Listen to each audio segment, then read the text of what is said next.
Je suis Maureen Boygen, je suis praticienne en psychothérapie depuis une vingtaine d'années et je me suis très tôt spécialisée et orientée vers la psychogénéalogie et la thérapie et les thérapies transgénérationnelles. Je suis également formatrice dans ce domaine, j'anime des formations depuis une quinzaine d'années dans le cadre d'un centre de formation qui s'appelle le CFTTA, Centre de formation aux thérapies transgénérationnelles, et j'ai écrit un livre qui s'appelle L'expérience de l'arbre et qui est paru en 2009. Aujourd'hui, je vais vous parler de psychogénéalogie à partir de deux questions. Pourquoi et quand entreprendre une démarche en psychogénéalogie? Ce que j'ai pu observer dans ma pratique depuis toutes ces années, c'est ce phénomène de répétition, c'est-à-dire que les personnes, à un moment, s'agitent, deviennent agitées parce qu'elles atteignent un âge qui parle dans leur histoire, dans leur généalogie. Anne Ancelin, Schutzenberger, parle de date anniversaire. Donc il peut s'agir d'un âge que la personne atteint, par exemple elle atteint 40 ans et elle s'aperçoit ou elle sait ou on lui a raconté qu'à 40 ans, plusieurs personnes ont eu un problème, ont eu un accident ou sont décédées. Il y a donc une peur, une angoisse qui surgit et à ce moment-là, on veut bien évidemment arrêter ce processus et enrayer bien évidemment aussi pour les générations suivantes.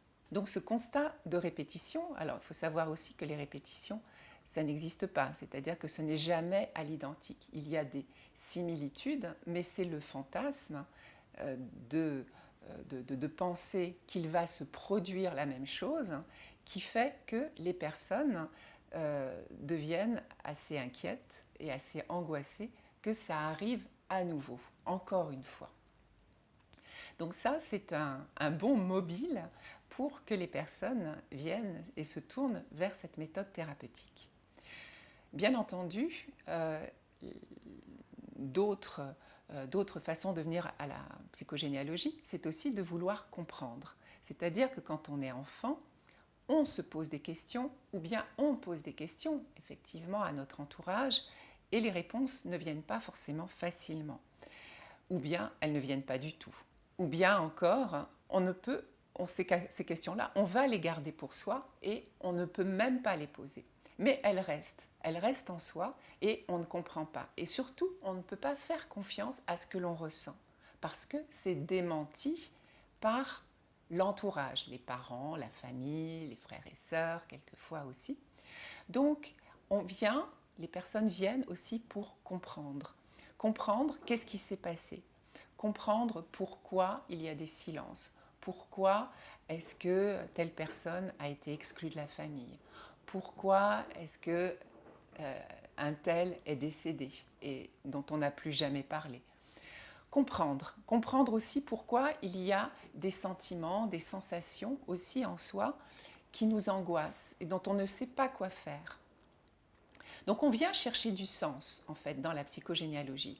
Et l'arbre, puisque on va répondre, je vais lui proposer en tout cas de dessiner, de poser en quelque sorte son arbre généalogique, en tout cas une représentation de son arbre, et ça va permettre non seulement de voir, de découvrir, de dévoiler aussi ce qui s'est produit, ce qui s'est passé, mais de comprendre en fait toute la logique des transmissions et des répétitions, des transmissions inconscientes, donc des répétitions à travers les générations.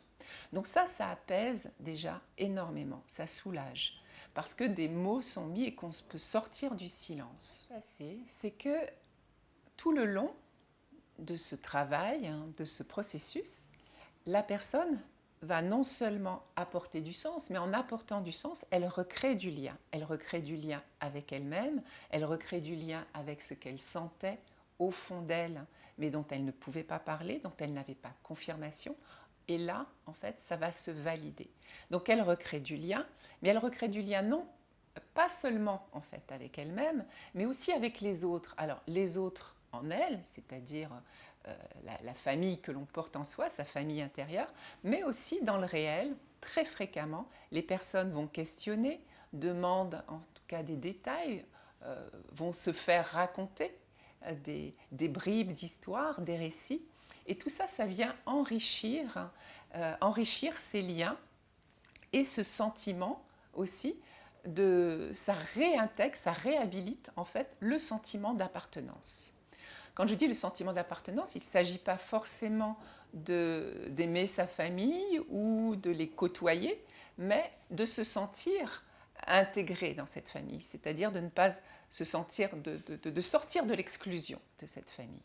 Les personnes, quand elles viennent, en fait, dans ce pourquoi elles entreprennent une démarche en psychogénéalogie, il y a le sentiment aussi d'être piégées par les loyautés familiales. Or, en fait, on ne peut pas ne pas être loyal à sa famille, on ne peut pas y échapper.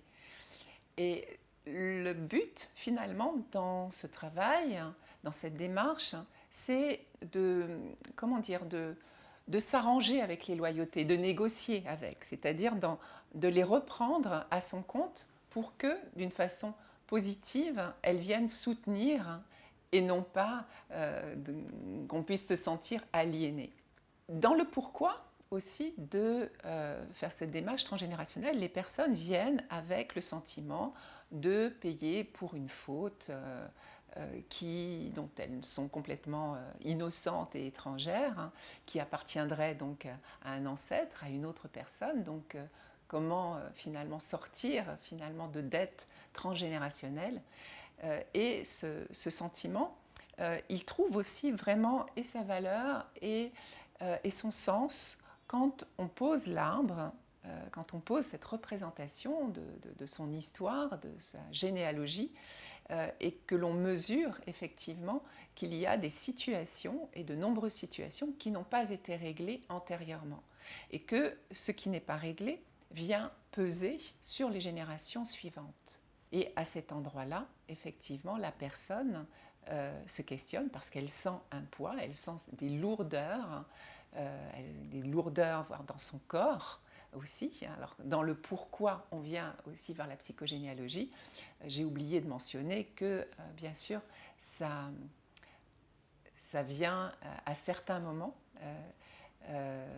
questionner, c'est-à-dire, alors là, ça rejoindrait d'ailleurs plutôt le quand ces personnes viennent, donc quelquefois après un deuil et souvent après la mort d'un proche, d'un parent, il y a aussi des secrets qui éclatent. Donc ça divise la famille, ça peut même la faire exploser. Et donc il y a un besoin de réintégrer le lien en soi et le lien avec les autres en soi. Dans ces dettes transgénérationnelles, dans ces situations non réglées, il y a aussi quelque chose où les personnes se demandent qu'est-ce qui m'arrive, et dans le sentiment de vivre quelque chose à un carrefour de leur vie et qui les dépasse complètement.